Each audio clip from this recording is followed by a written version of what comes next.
I used to think I had the perfect life, or at least that's what everyone else thought. People at work admired how put together I was. My Instagram was a carefully curated highlight reel, sunny mornings at coffee shops, gym selfies with motivational captions, perfectly timed vacation photos. My messages were full of people saying things like, "You're living the dream," or "I wish I had your life." For a while, I believed them. I thought that if everyone else saw me as happy, maybe I really was. But the truth was, none of it felt real. Every photo I posted was staged down to the smallest detail. That spontaneous breakfast shot? Cold food I never ate because I spent 20 minutes trying to get the lighting right. The hiking photo with the big smile? I'd been crying in the car 15 minutes earlier, wondering why I felt so empty. My life online looked perfect, but behind the filters, I was falling apart. I didn't even notice how much of myself I was losing. It started slowly. I began canceling plans because I didn't feel camera ready. I stopped calling my family because I didn't want them to hear how exhausted I sounded. My worth became tangled up in numbers, likes, comments, views. Every notification was a hit of validation, every silence was a quiet kind of pain. The more I tried to look happy, the less I actually was. I told myself it was just part of the grind, part of building a brand, but deep down, I knew I was lying. One night, around 2 in the morning, I was sitting in bed refreshing a post that wasn't performing well. It sounds ridiculous now, but watching the numbers barely move made me feel like I was disappearing. Like if no one cared online, maybe I didn't matter at all. And then, as if the universe had enough of my self-destruction, my phone died. It went black, no light, no sound, just silence. I didn't even get up to plug it in.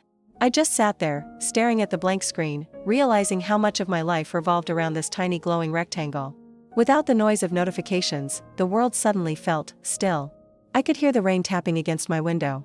I could smell the faint trace of coffee still sitting on my desk. For the first time in a long time, I wasn't performing. I was just existing. And that simple act, being present, felt foreign and terrifying, but also peaceful. That night, I slept deeper than I had in months. The next morning, I didn't rush to turn my phone back on. I made breakfast and actually tasted it. I sat by the window and watched people walking by outside, real people, not avatars or usernames. For once, I didn't feel the need to capture the moment. I just lived it.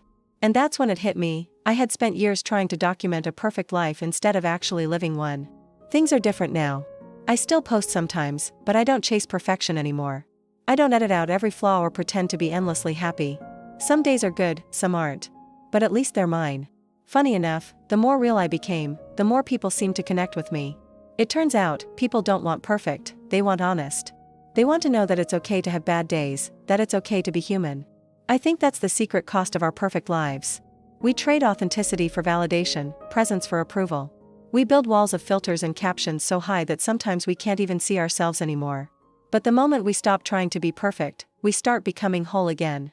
Because life was never meant to be flawless, it was meant to be felt. Messy, unpredictable, beautifully real. So if you've made it this far, maybe take a second to breathe. Put your phone down for a minute. Look around you, the unfiltered world is still there, waiting. And if this story made you think, made you pause, or even just made you feel something real, go ahead and hit like, subscribe, and share it with someone who might need the reminder.